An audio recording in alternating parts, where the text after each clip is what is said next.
Cerita novel romantis. Takdir dalam pernikahan. Bab 58. Berhadapan dengan mafia. Saat semuanya sudah kembali berdiri, Jenika dan ketiga adik iparnya sudah berpakaian muslimah seperti biasanya. Wira dan Devan turun dari mobil mereka menghampiri mobil polisi yang sedang menghadang mereka. Jenika sudah siap dengan pistolnya. Sementara Lea dan Celia memegang pistol mereka hanya untuk berjaga-jaga. "Selamat malam tuan-tuan," ucap polisi itu pada Wira dan Devan. "Selamat malam," balas Wira. "Apakah kalian turis asing?" tanya dua orang polisi itu. "Iya Pak, kami adalah turis," jawab Devan. "Boleh lihat paspor kalian?" pinta polisi itu. "Tunggu," cegah Jenika saat Wira ingin mengambil paspor miliknya dari balik jaketnya. "Kalian dari kepolisian mana? Tolong tunjukkan lencana kalian," tantang Jenika. Dua polisi itu meneguk salivanya gugup dan saling bertatapan saat ditanya lencana mereka oleh Jenika. Wira mulai siap-siap mengambil pistolnya karena melihat gelagat Jenika yang mencurigai kedua polisi yang ingin memeriksa identitas mereka. "Hei, apa maksudmu Nona? Kami ini adalah polisi di negara ini. Apa urusanmu menanyakan lencana kami? Hah? Kamu hanya turis asing di sini," teriak polisi itu dengan wajah garang. "Kami tidak mau terkecoh dengan penampilan kalian. Bisa jadi kalian adalah penipu hanya dengan bermodalkan seragam itu," tukas Jenika. "Ada apa Jenika?" tanya Wira. Sepertinya mereka polisi gadungan. Dari dialek yang mereka gunakan adalah bahasa Norwegia. Sementara bahasa resmi di Austria adalah Jerman, ujar Jenika dalam bahasa Indonesia. Kedua polisi itu tetap mengambil lencana mereka. Dengan penuh percaya dirinya mereka menunjukkan lencana mereka pada Jenika. Jenika memerintahkan kunang-kunangnya untuk memeriksa identitas dua orang mafia ini dengan membaca wajah mereka dan Tuan Rusli langsung memeriksa kebenaran identitas polisi itu. Polisi itu sempat termangu melihat kunang-kunang di atas kepala. Hal itu dimanfaatkan Tuan Rusli untuk memeriksa data polisi itu. "Jenika, mereka adalah polisi gadungan," seru Tuan Rusli pada putrinya yang belum melepaskan alat penghubung. Begitu juga Wira dan Devan dengan cepat menodong pistol mereka dan berpura-pura mengambil paspor mereka dari balik jaket. "Ini paspor kami tuan-tuan," ucap kedua pria tampan itu dengan mengarahkan pistol mereka langsung ke kening kedua polisi gadungan tersebut yang tampak tidak siap dengan kejutan yang diberikan Wira, Devan, dan Jenika. "Siapa kalian?" tanya Devan sambil mengatur tarikan pistolnya untuk memindahkan peluru siap membocorkan kepala kedua polisi gadungan itu.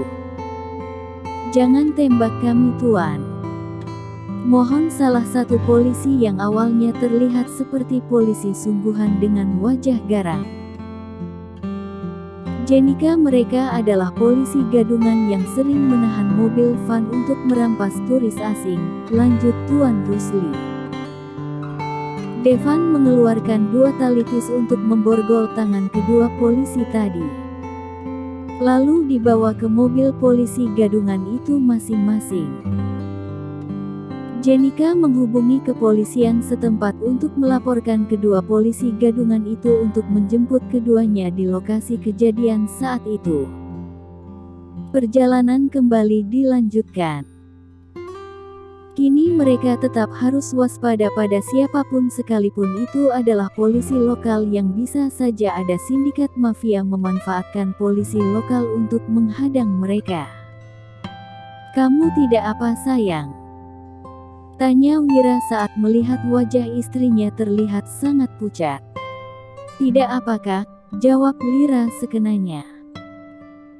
Kamu itu seorang pengacara yang rawan dengan tindakan kriminal yang akan dilakukan oleh para penjahat di luar sana. Berlatihlah mulai menghadapi mereka mulai dari saat ini, nasihat kakek Nixon pada cucu ketiganya itu. Iya kakek, sahut Lira. Akhirnya perjalanan mereka kembali mulus. Celia dan Tuan Rusli yang sedari tadi fokus memperhatikan setiap gerakan para anggotanya mafia yang sedang baku tembak dengan Reno, Denzel dan Arlen bersama dengan anak buahnya ketiga pria tampan itu. Jenika menghampiri ayahnya untuk melihat keadaan suaminya di markasnya Dito. Sejauh ini mereka masih menangani anak buahnya Dito yang sudah banyak terkapar di dalam markas sana. 3 pasukan dari pihak Denzel sudah mengepung tempat itu. Hanya saja mereka belum dapat menangkap tubuh Dito hidup-hidup. Reno. Dito berada di arah pukul 7 dari tempatmu berdiri, ucap Denzel saat melihat wajah Dito yang sedang mengambil ponselnya di berangkas itu. Reno menengok ke arah yang dimaksud Denzel. Tahan tembakanmu Denzel. Dia sedang mengambil sesuatu di dalam berangkas itu. Kita harus tahu apa password sandi untuk membuka berangkas sebesar lemari itu. Untuk Arlen yang sedang merekam gerakan tangan Dito yang menyebutkan nama putranya lalu menempelkan ibu jarinya untuk membuka berangkas itu. Alif, sebut Dito seraya menempelkan jempolnya di pintu berangkas itu yang ternyata banyak uang tunai yang berlimpah jumlahnya di dalam sana ditambah emas batangan yang tersusun rapi. Sepertinya itu adalah hasil rampokan mereka di bank konvensional di negara manapun yang dilakukan oleh komplotan mafia Dito Chess. Di saat Dito memasukkan uang dan arsip kejahatan mereka di dalam tas ranselnya, Denzel melepaskan tembakannya pada lengan Dito yang sedang mengambil uang itu. Dito terperangah lalu meraih tasnya berlari ke arah gudang di mana mobilnya tersimpan di sana. Denzel dan kedua sahabatnya itu ikut masuk ke dalam gudang mengejar Dito yang berhasil kabur dengan mobilnya. Pintu gerbangnya dibuka dengan remote dan Denzel merasa kalau mereka sudah masuk dalam jebakan Dito. Sial. Dia telah menjebak kita. Cepat keluar dari sini sebelum jeruji besi ini turun dan mengurung kita di dalam sini. Titah Denzel pada kedua temannya. Ketiganya berlari sambil mendorong kulkas untuk menahan jeruji besi yang makin turun perlahan untuk mengurung mereka, namun mereka tidak mampu menandingi kecepatan langkah mereka dengan kecepatan pintu jeruji yang terbuat dari baja yang makin turun tinggal 100 meter lagi menutupi tempat itu. Ketiganya cepat menggulingkan tubuh mereka untuk bisa bebas dari pintu baja itu yang sedikit lagi tertutup dan kini hanya tersisa 100 cm. Huff.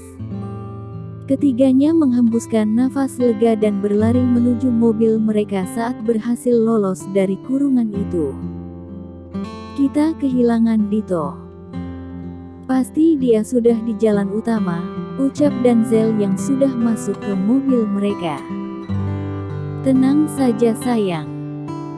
Aku sedang mengejar mereka, ujar Jenika dari seberang sana yang membawa mobil sendiri mengejar Dito. Denzel menghembuskan nafasnya dengan kesal mendengar kenekatan istrinya mengikuti mobil Dito. Aku dan Lira sedang mengikuti mobil Jenika Denzel. Sekarang kalian harus menyusul kami mengejar mobil Dito. Titah Wira sambil memberitahukan lokasi mereka saat ini.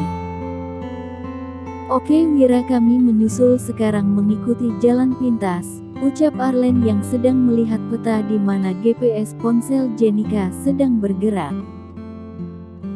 Aplikasi map di ponsel ciptaan Jenika memberi arah jalan pintas yang lebih cepat dengan jarak mereka saat ini dengan mobil istrinya Denzel itu. Keren sekali, Jenika bisa menciptakan aplikasi map ini mengarahkan jalan terdekat dengan arah mobilnya dengan mobil kita. Puji Arlen membuat dada Denzel kembang kempis saking bangganya pada kehebatan istrinya. Bidadari siapa dulu dong, angkuh Denzel di tengah ketegangan mereka. Baru saja berujar seperti itu, mobil penjahat lainnya sudah ikut mengejar mereka. Sial, kita diikuti oleh mobil penjahat, ucap Reno yang melihat kaca spion. Mereka tidak akan bisa menembak mobil ini karena semua mobil yang kita gunakan adalah anti peluru, ucap Arlen yang sudah membeli mobil itu untuk operasional mereka jauh-jauh hari. Perhatikan lagi mapnya, Arlen. Seberapa dekat mobil ini dengan mobil istriku? Tanya Denzel terlihat gusar. Walaupun ia sudah mengetahui kehebatan Jenika, tetap saja bagi Denzel, Jenika tetap butuh perlindungan darinya. Ia tidak ingin istrinya terluka sedikit pun dalam misi ini. Saat ini sudah pukul 1 malam. Aksi kejar mengejar antara Denzel Chase dan Dito Chase berlangsung mencekam di ruas jalanan yang terbilang cukup sempit untuk memuat mobil di jalur berlawanan arah, di mana Jenika yang tidak ingin kehilangan mobil Dito sering berpapasan dengan mobil pengendara lokal di satu jalur arus bolak-balik. Mobil Dito sudah lebih jauh diikuti mobil Jenika, rupanya masih ada mobil penjahat yang masuk ke sela antara mobil Jenika dan mobil yang dibawa oleh Wira. Mobil Wira mendapatkan tembakan dari arah mobil penjahat, namun Wira tidak peduli dengan tembakan itu karena yakin mobil mereka tidak tertembus peluru dari senjata milik penjahat. Wira menambah kecepatannya untuk menabrak mobil penjahat yang menghalanginya mengejar mobil Jenika. Jenika harus mencari celah untuk menyalip mobil pengendara lokal. Hampir saja gadis ini bertabrakan dengan truk dan kontainer pengangkut barang. Sayang, kencangkan sabuk pengamanmu, aku akan menabrak mobil di depan kita. Titah Wira sambil menginjak pedal gas mobilnya dengan kecepatan mencapai 200 km per jam membuat Lira harus memejamkan matanya sambil membaca doa untuk keselamatan mereka. Mobil penjahat itu tidak bisa lagi berkutik karena kecepatan mobil mereka tidak bisa menjauhi mobil Wira yang berjarak 100 meter lagi untuk mencapai mobil mereka yang akan siap ditabrak oleh mobil Wira. Jika mobil mereka berpindah ke kiri maka akan melawan arus.